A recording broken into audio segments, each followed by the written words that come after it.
Welcome to Sexology, a podcast that untangles the science of sex and pleasure. And now, with this week's episode, your host, clinical psychologist, Dr. Nazanin Moali. Hello and welcome back to episode 296 of Sexology Podcast. I'm your host, Dr. Nazanin Moali, and I'm super excited that you are joining us today. If you are a new listener, welcome. I have a gift for you. A few months ago, I curated a list of my favorite foreplay ideas that you can implement today to spice your relationship up. Because many times what I hear from couples in long-term relationship is that they're just tired of a routine that they have, but they just don't want to invest on something drastic, like a drastic change. They just want to spice things up a little bit. So you can download our list and kind of see what you think about some of these suggestions. This is a list I curated after talking to hundreds of couples who had wonderful, spicy sexual experiences together after a couple decades or more. As I mentioned, today we're going to talk about intimacy. My guest today is Mary Jo Rapini. Mary Jo talks about different types of intimacy. What's interesting is when you say intimacy, most often people think about sex, sexual intimacy, or there are a subcategory of people they think about emotional intimacy. But today we're going to talk about all the different types of intimacy that's out there and how you can use this knowledge to strengthen your relationship. Because you guys know I'm all about actionable tips. We're going to talk about what does it mean to be intimate with someone. We're going to talk about the difference between intimacy and sex and different types of intimacy. As I mentioned, our guest today is Mary Jo Rapini. Mary Jo is a psychotherapist specializing in intimacy, sex, and relationships. She lives in Houston, Texas, and maintains a private practice as a relationship, intimacy, sex psychotherapist. Rapini is a renowned lecturer, author, and television personality. She's been featured in so many different shows, including CNN Prime News, CBS, Fox National Morning, Steve Harvey, so many different shows. And she has her own YouTube channel, so definitely check it out. She's the author of Is God Pink? Dying to Heal, and co-author of Start Talking, a girl's guide for you and your mom about health, sex, or whatever, and recoupling, a couple's 4-step guide to greater intimacy and better sex. She has a very impressive bio, so make sure you are checking out her full bio in the show notes. Before going to the interview today, I want to thank our sponsor, Cozy Earth. They create one of the most comfortable and soft sheets that I ever slept in. It's like sleeping on a cloud. They're so generous. They offer the 40% discount to our listeners. So if you are interested to try their sheets, make sure you are using our promo code Sexology to get 40% off. You can find the link on how to enter the promo code in the show notes. Without further ado, here's my conversation with Mary Jo Rapini. Hello and welcome back to another episode of Sexology Podcast. I am so excited to invite Mary Jo to our show. Welcome to our show, Mary Jo. How are you doing? I'm doing great, and thank you for having me. This is such a delight and honor on my part, so really glad to help out. Well, I'm very grateful. I was just sharing with you before we started this conversation, and I saw the video you did on the concept of intimacy. I have shared it with my clients and it resonated so well with them. So for our listeners, if they want to get deeper on some of the concepts we're talking about, you have an active YouTube show that they can go and check out the videos. Again, the videos are fantastic. I know one of the things that you talk about a lot is the difference between intimacy and sex. So tell us more about that. Well, I think it's one of the things that I see a lot of couples get frustrated with, because there's a stereotype that all men want sex, and women basically want emotional intimacy. But as I'm working with couples, I see clearly that what we really want is to feel connected with another human. We want that most intimate, soulful type of connection. And although men usually achieve that more likely with physical sex, women seem to desire the emotional closeness first before they can be vulnerable and trust the person. And in a sense, it makes sense biologically because women are hosting, if you will. Women allow the man to come into their body, which is a whole nother step of intense intimacy if you think about it. So I think it's very important that both men and women really work on the concept of how do we connect. And there's more than one way to connect, which is why talking about the 6 ways that we build intimacy is so important.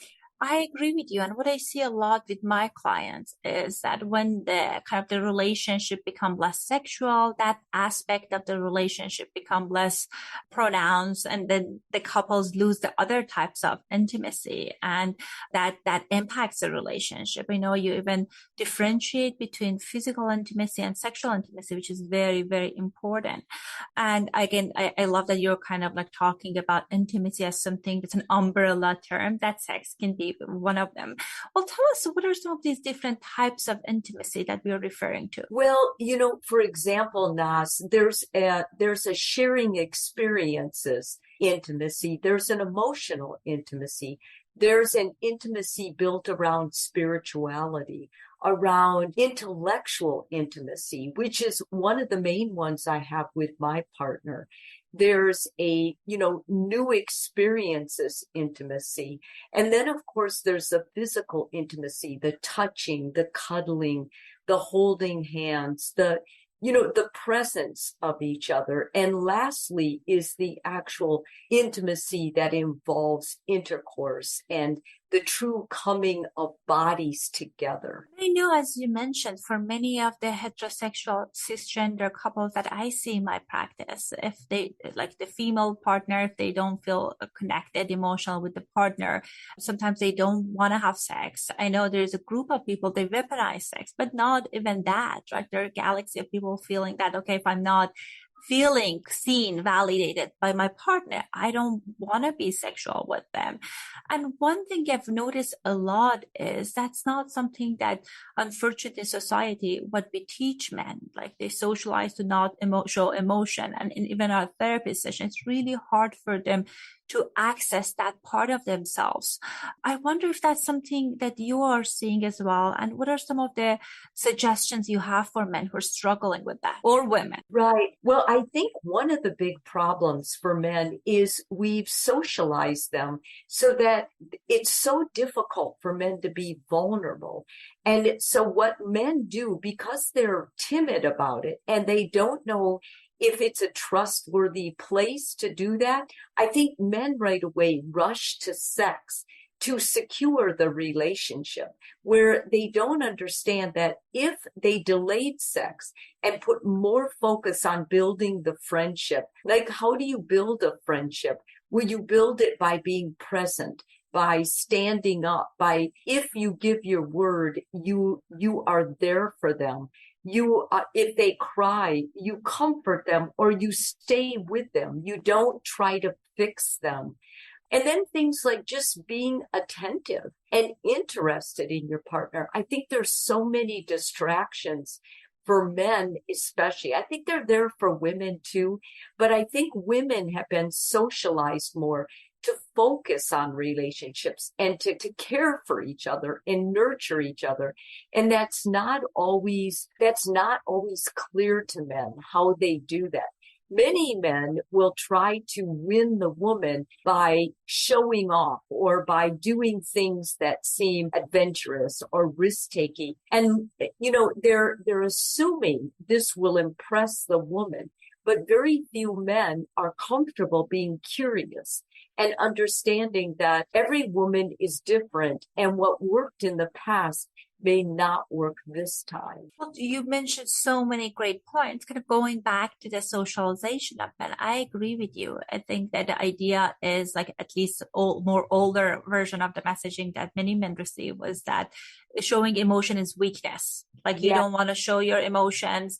You must show tough. And that relationship at times can be disconnecting. If we are struggling at this moment and you're disconnected, you're not showing vulnerability, that can be damaging for the relationship. The other part of it is that they feel like their strength, at least the clients I've seen in my practice, the strength is on problem solving.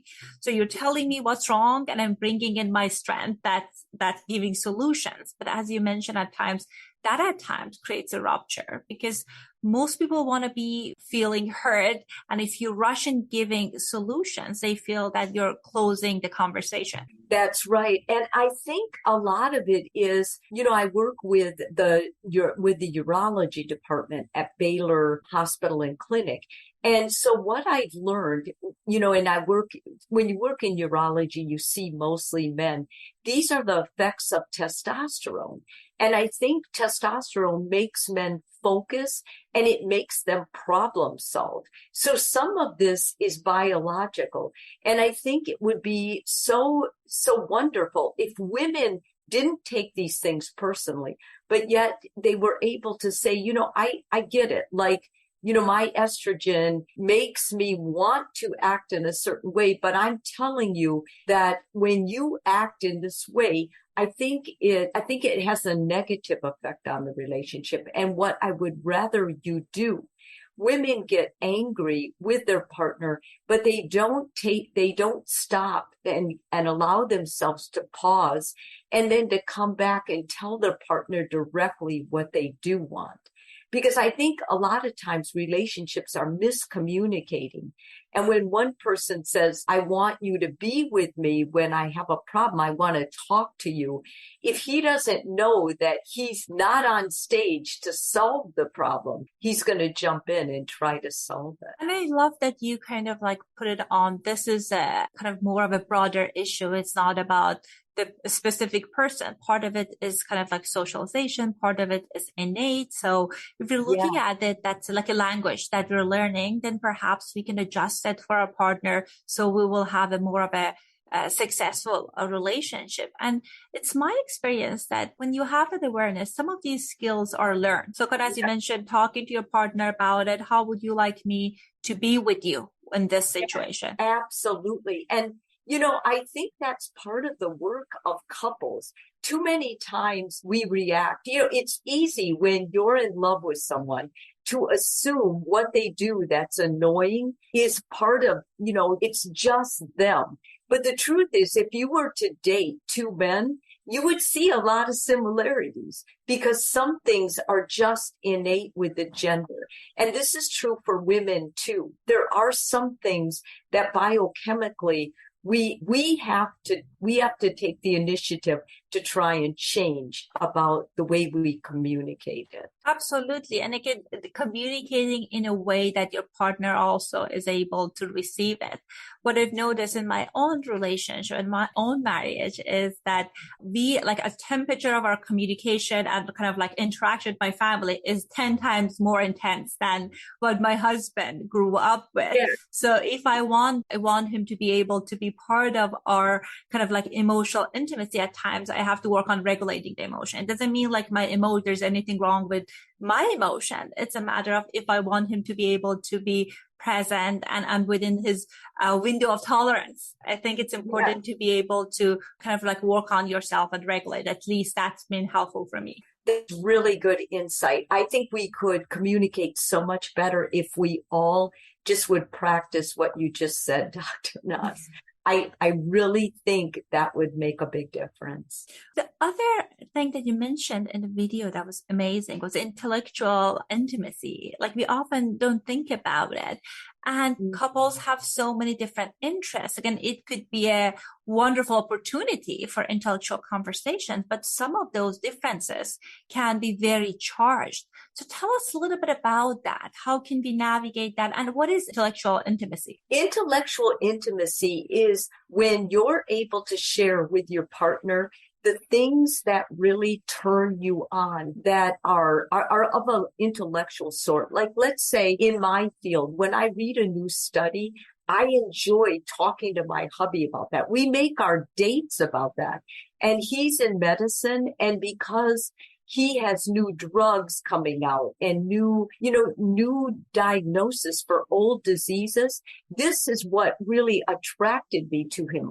Every day he was interested in something new. And so when couples are able to align on that, maybe you're interested in how different countries, maybe poorer countries or third world countries, are getting their water. And maybe when you share that with your partner, you can even take that to the next level. Like, let's go volunteer there and understand how they get their clean water, because now that is something that is going to save millions of lives. And yet when you share it with somebody, it gives you the novelty. It gives you something to talk about. And it's another connector. Like, we do this together, we feel more connected. And what a beautiful way for you to build legacy. And it could be all for different forms of doing things that you feel passionate about. And sometimes even seeing your partner in those contexts can awaken sexual interest and kind of awaken the sexual intimacy piece as well. At least I think that's something that shows up for me. But I think it's wonderful to think about it. What if our partner there are aspects of them kind of intellectually, whether it's the religious beliefs or political beliefs, that's very different in us. How can we manage that? Right. Well, I think when, the intellectual part is separate, there is a spiritual intimacy. And that's usually when you're aligned with someone, you're attracted to what they feel or what they hold spiritual. What happens with a lot of couples is, if you begin, you admire your partner and what they believe in. Let's say they're a traditional religion and they practice it. They actually pray during the day, and you see their devotion, like you had referred to with the intellectual Nas. It makes you more sexually attracted to them, because that devotion, that loyalty is going to show up in this person as a human being, and you're going to experience that in your relationship with them. I think most couples that I know of that are really tight, there are some values that they basically, they don't get together if they're on opposite ends. And one of those values is political. Now, I have known some couples have trouble when they're different political ideations, and then whoever's representing them. And I saw that a lot in the States with the Democrats and the Republicans.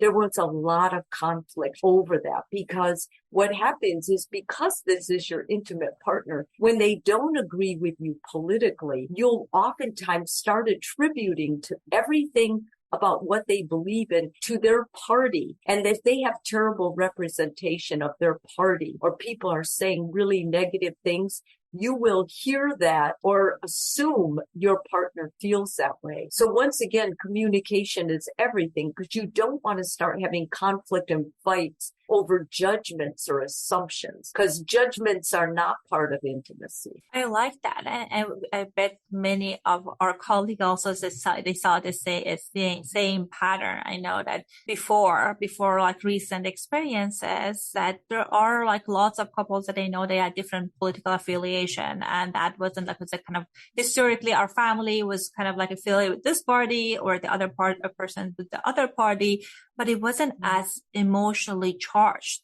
And I think because of what has unfolded in last several years, then it became more emotionally charged. And there's a part of us, when it gets scared, our animal brain gets awakened, and we're looking for a quick solution. But I wonder that if you have strength in other form of intimacy, for example, if you have strong emotional intimacy, a strong physical intimacy or sexual intimacy, that can help you to remain open.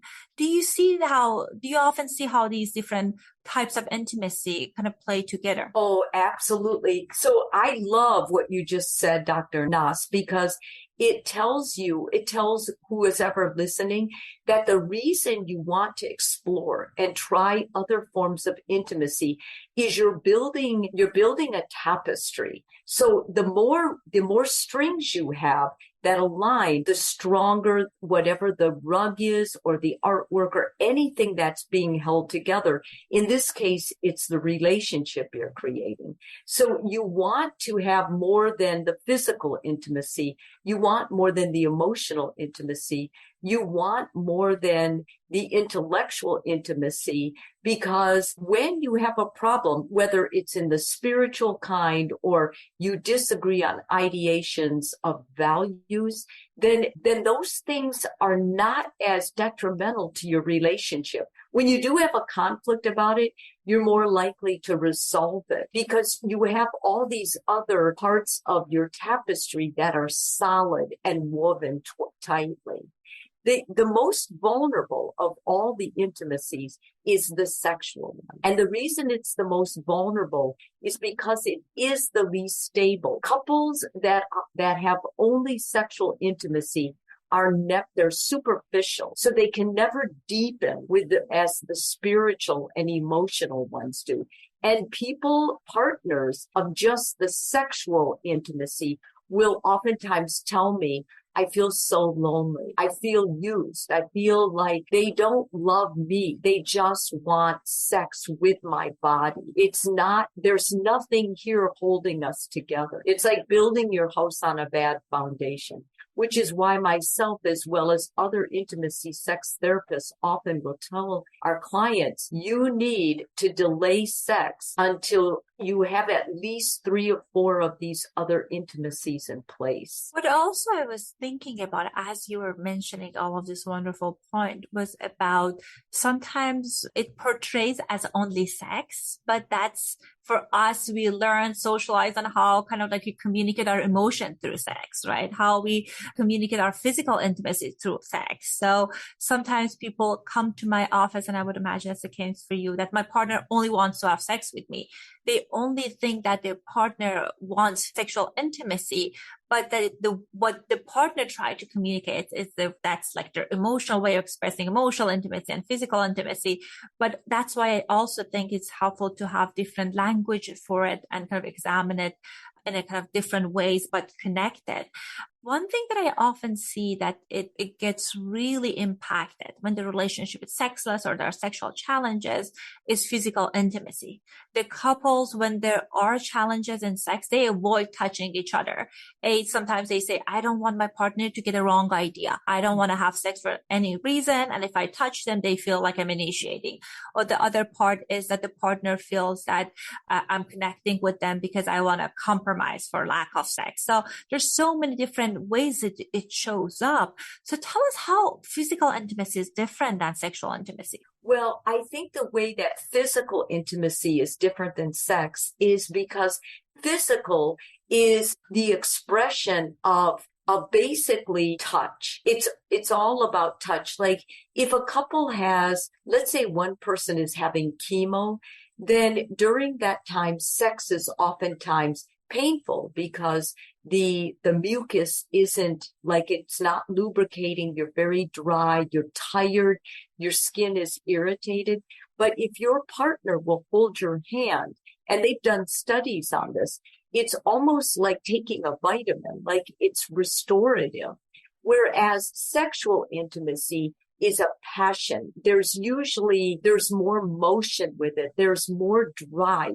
It's got more of our rudimentary, roots, if you will. Like it's intimate, but yet at the same time, it is so natural. It's innate. It's wired into us. And the perfect situation is when you have both. You have the emotional, the physical, and the sexual. The sexual cannot sustain a marriage. If there's not physical, if there's not touching, and there's not emotional, the sexual alone cannot make it. In a normal relationship, the sexual intimacy is about 10% of the conversation the couple has. If something happens to the sexual intimacy. In other words, one person can't perform, or one person's so resentful that they can't get erect if they're a guy, they can't lubricate if they're a woman, then the whole relationship becomes about sex and the lack of it. So it has an incredible influence on the couple, but at the same time, if you have the other types of intimacy very strongly woven, the relationship will sustain without sex. Because after you have a baby, for example, you can't have sex for a while. It doesn't feel good, and you're not supposed to. If you have a disease like cancer or an autoimmune disease, many times you cannot have sex. Doesn't mean those couples' marriages are failing. As long as they are touching and they're intimate with emotional, and they share some of these other forms, they're going to be okay. And I don't know, Nas, you probably experience this with your clients as well. Absolutely. I think one thing that's important for people to think about is that how are we even defining sex? Because if you're thinking sex is vaginal, penile penetration, it always needs to be a certain way, then I guarantee you there will be a time if you're in a long-term relationship with your partner for a number of different reasons that's not going to work. And if that's your only definition of sex, you are setting yourself for failure and disconnection. Because I work with lots of couples in long-term relationship. For them, sex, one of the meaning that sex has is connection, remaining connected with your partner. And you don't necessarily need intercourse, like vaginal intercourse, to experience that. But I also I've seen so many couples that when their partner were not interested about kind of like having sex with them, or not interested in sex, period, they personalize it. They feel rejected. It becomes very painful, and they don't even want to kind of consider other form of intimacy because they feel like you don't want me. Why would I want to open myself emotionally to you? Because there is an element of trust with all sorts of intimacy. So tell us, for couples that they are disconnected sexually and physically, they haven't been having those connecting experiences in last, I would say, like couple years, what are some of the places they can start rekindling that physical intimacy? Well, I think one of the oldest practices of rekindling, and one that I still use with my cancer patients and some of my patients who have chronic illness, is the sensate focus.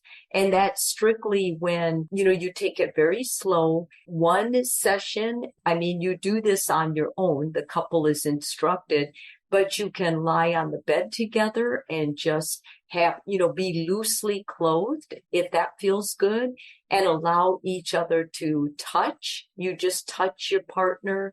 You find out what feels good. You're asking for a lot of feedback. You're initiating. Both of you are initiating. You take turns.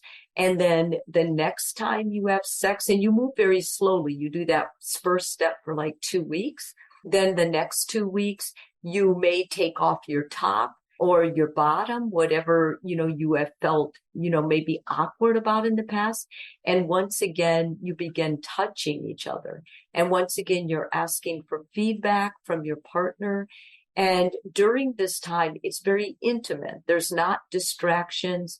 You're in a, low lit bedroom, perhaps, and good music, soft, soothing sounds. You can be drinking a refreshment if that makes you feel better. You can even take like a bubble bath or something like that.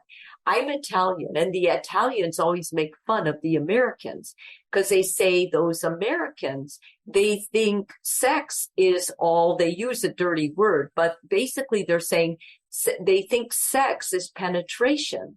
But sex is the way you eat together. It's the way you dress, dancing without clothes on in the evening with no other sex or penetration. To an Italian, what they're saying, that's sexual. That's intimate. That's being bare against your partner. And I love that. I think that's romantic and lovely. But for some people, they're in such a hurry to penetrate, to like claim this person, that it's very important couples, go slow with this and they talk about it, because sex is very powerful. It has the power to build up. or to destroy. And it's up to the couple in how that's going to affect their relationship.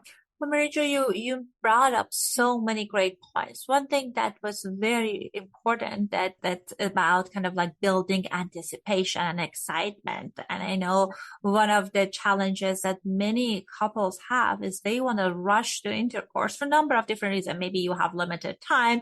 Maybe you're scared of losing an erection or kind of like any kind of arousal. So all sorts of challenges. But the issue is that you are robbing yourself and your partner most of the time of this very exciting experience if you're not investing in building up and that connection and that sensual element of it. And I think that going back to sensate focus, one of the things I love about it is people can go as slow as they want. Yeah. And what I learned at times is for some couples, they haven't connected for years. Even phase one of it, laying in bed, feels very uncomfortable. So I learned that sometimes you have to start from kind of like holding your hand, partner's hand during a movie, like side by side. Maybe you are at that place, but it's just a matter of kind of starting versus kind of like trying to looking for a quick fix. That's right. And I think, Nas, that what I've seen a lot is it's a season. People don't want to feel awkward about sex, but if you think about the whole season of your life, there's nothing wrong with being awkward. Being awkward is your body's way of saying, I feel out of touch. I feel like I'm inadequate or maybe a failure. And I've seen where couples are talking about what awkward feels like to them, and they actually start validating each other and coming together and connecting, because usually if one person feels awkward, the other one does too. I mean, this rarely happens in a vacuum when you're with another person. Absolutely. And kind of like thinking about what are some of the places as our strength that you can build on that or used to be our strength. I think it's really important to focus on, because all of these different intimacy types are like, I would imagine it's normal for couples to be stronger in one area than the other. And it's important to kind of continue invest on the areas that's stronger for you and have those connecting moments. So it gives you more money in a relationship bank to kind of work through some of the places that's started to becoming problematic. Yes, I think so too. And if you want to build any area of intimacy, the first thing is to talk to your partner and kind of help them identify where you feel like your relationship is weak. Is it weak on new experiences? Is it weak on the intellectual form? Is it weak on the spiritual form, on the emotional form? And, I'm not trying to sell it, but I do have a homework assignment on my YouTube. It's $1.99. And basically you can download it, and it has all these questions. You just download one, and then you can share it. You could print it and share it with your partner and see where your partner feels the relationship is not as strong as it could be. And then from there's actually examples of, to get new experiences. Let's try a new coffee shop. Let's try a new thing to do instead of going to dinner and a movie on a Friday night. And let's take turns initiating that, where we're going to go. I like that. And I invite people to check out that resource. So tell us, if people are interested about your content, we already talked a little bit about the YouTube channel that you have. What are some of the places that they can find you? Well, thanks for asking, Nas. The easiest one is to go to my website. It's MaryJoRapini.com, and they can come in through a portal and they can ask me anything. It goes to my email then, which is really nice for me because I travel a lot. Or they can, make a comment on the YouTube channel, but that I don't always see. So I think the other thing is Instagram. And I know you have a huge platform, and I just became a follower because I've seen a couple of your podcasts, but I had never seen you on Instagram. So Instagram for me, my handle is my name, Mary Jo Rapini. And I will, if you direct message, I will see it and answer it. Beautiful. I make sure that those links are in the show notes. I'm glad that now we're connected in Instagram, and I saw that you have wonderful, fun tips for people, kind of quick tips on, okay, how can I address this, or learning opportunities. So I think it's wonderful for people to check that out. And thank you so much for coming on this show. Thank you so much for being so generous with all of this great information. And hopefully we're going to have you back in the show in future. Thank you very much. I love being with you, Dr. Moby. Thank you. I hope you guys found our conversation meaningful. It was the first time that I heard from someone talking about all different types of sexual intimacy. I've looked at Mary Jo's Instagram and YouTube, and she has tons of great content. And I thought it was very wonderful that she talked about different ways that you can connect with your partner. I'm kind of curious, what do you think about sex being 10% of sexual intimacy, being 10% of the relationship? Do you think, is it more or less? You can DM me on Instagram and let me know. My Instagram ID is at Sexology Podcast. Before we close the show, I wanted to take a minute and thank our sponsor, Cozy Earth. I love their product. It's just so comfortable. I have their sheet and their PJ. The sheets they sent me so I can experiment with it, and I fell in love with it, and I got a couple more. But their PJ is something I bought for myself, and I love it. You know, during quarantine, we all live in our PJ, and as soon as I finish with my clinical day, I jump into my Cozy Earth PJ. They're just so soft. And what I like about it is I think I've been wearing their PJ for last 3 months, at least 4 nights per week. And as many times as I wash it, the color doesn't change. And a fun fact about their product, that they have 10-year warranty on all products. I never thought that's even an option, that you can send back the sheets or PJs, but that's something that they offer. So if you want to try their PJ, if you want to try their sheets, make sure you are using our promo code Sexology to get 40% off of all their products and show us some support. All right. Thank you so much for tuning in. I cannot wait until next week. Same time, same place. Take a good care. Thanks for listening to the Sexology Podcast. For more great content, visit www.sexologypodcast.com. Please be advised that information presented on this podcast is not a substitute for seeking help from a licensed mental health provider.